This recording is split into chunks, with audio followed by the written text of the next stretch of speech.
about pivoting and evolving? Because I think a lot of times I like the word that you use. You use the word marrying, like you married a box, basically your location.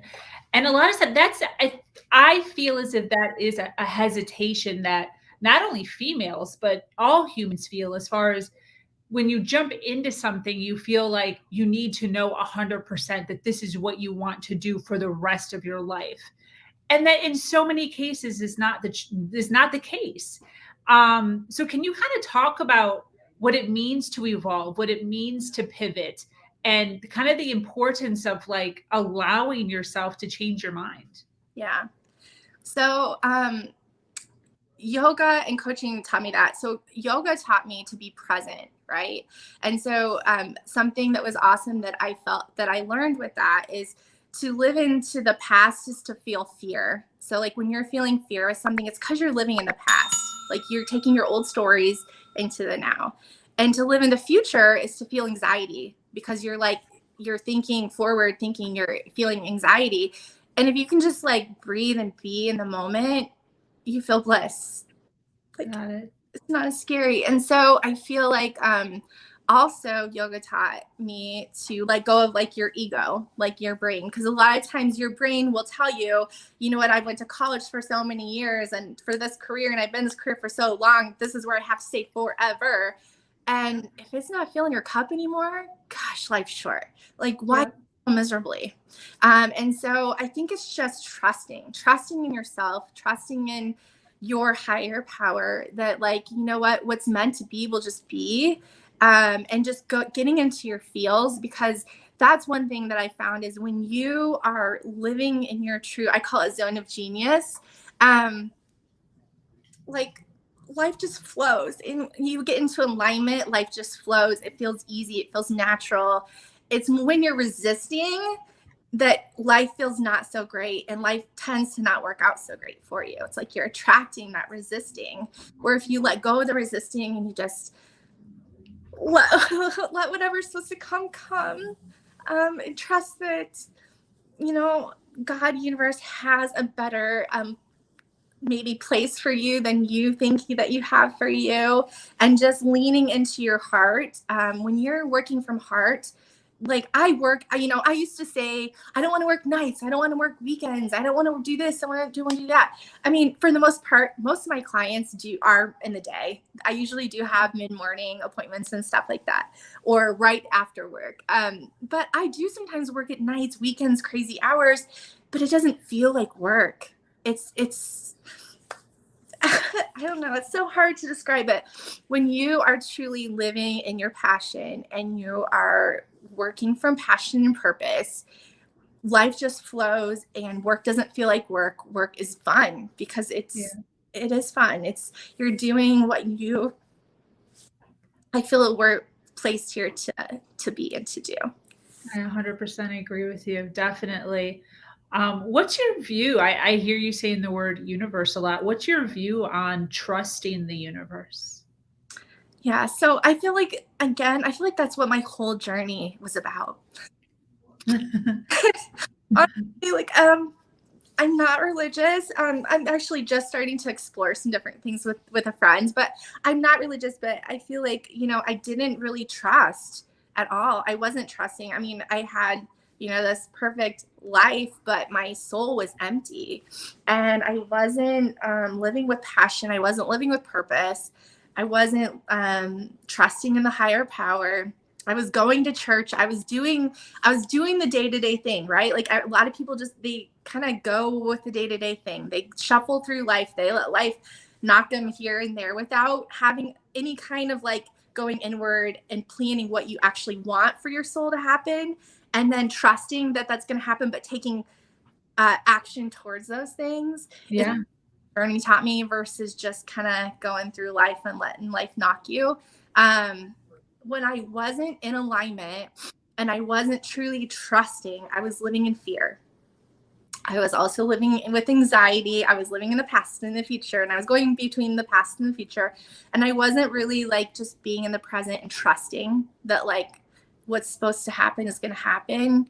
And like maybe one of my favorite quotes, I was going to try to, because I wrote it down somewhere.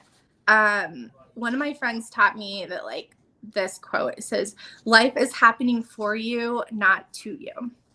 Yes. And that was like, aha. Yes. Explain what that means. Explain what that means. We have people watching right now live. Oh, yay. So what that meant to me is that, like, you know, when I'm living in like what I feel like I need and what I want, and I'm living in ego and living in fear, or what, you know, judging, or worrying what other people are going to judge. You know, we have this emotional scale, if you Google, and when you're living, that's more like lower vibration, versus when you start to learn to move toward like acceptance and trust and enlightenment and love, you get to higher vibration and you get to be happier. And that's, you know, when you're at higher, you're living more in trust and just trusting that, like, you know, at the universe, God, whatever higher power that you want to call that, is working for your greater good. You just, life seems easier and happier. Definitely. Definitely.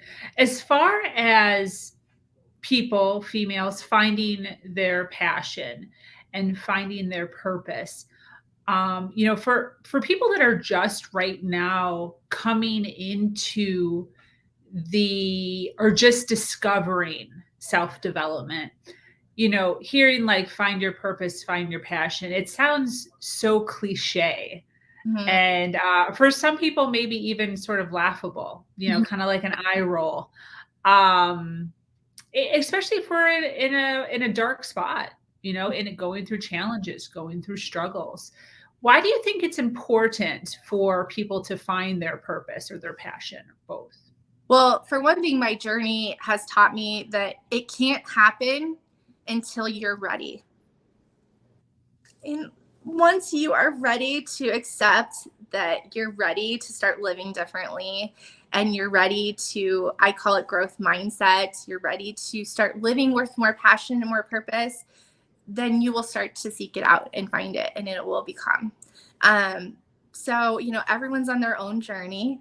Everyone's, you know, but once you're ready, magic happens. And my experience has been, is the more that I've lived leaning towards art and leaning towards passions and leaning towards purpose and leaning away from fear and doubt and self-judgment, the happier my life has become, the more things I've accomplished.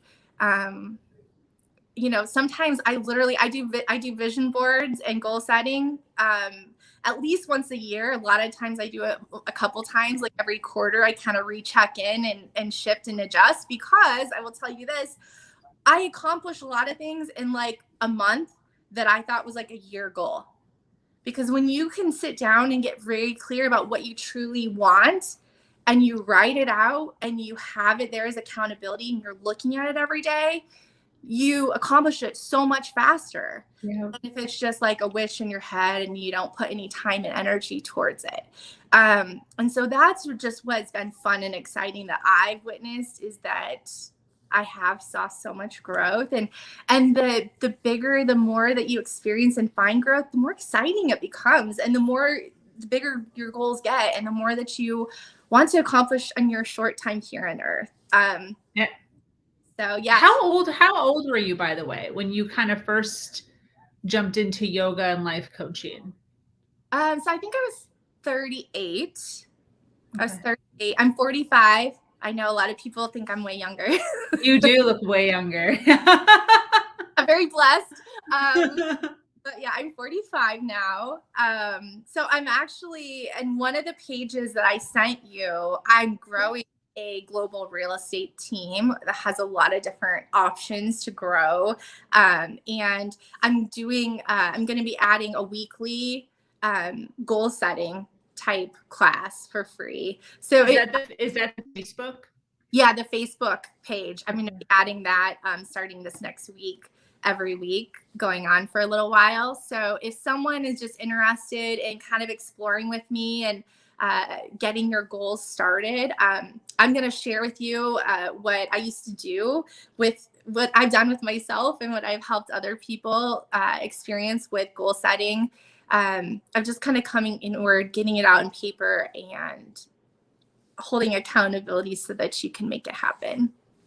So that's going to be awesome. So you can check that out below if you're interested. And I've been doing a lot of one-on-one calls that are joining me that are real estate agents around the world. And then I've even had some that are not even in real estate. They're just kind of in that in-between place, trying to find their passion and their purpose. And real estate and working with a global referral team sounds kind of fun. And we have rev share and all kinds of fun things. So yeah, if you're interested in just doing some goal setting, that's it. Join us in that Facebook group, and I'll be adding some events for that. Or if you're interested in joining me in real estate with some coaching and mindset, people that join my team also get a 16-week complimentary coaching with Sean Kokoska. I have a lot of people on my real estate team. There's Jean Frederick, Brent Gove, Tim and Julie Harris, and Sean. So when you join, you don't get just one of us, you get a lot of us to collaborate and expand your business with. So I don't know, I guess I'm going to sign out because I'm not sure where she went, but this was so fun. Thank you for having me, Sabrina. And thank you all for listening and experiencing my story along with me. Hopefully, if we connected in any way, please reach out. And if I can help you with real estate needs as well, selling in Iowa, or just reach out as a friend, I'd love to be support and help you grow. Thanks for watching. Bye.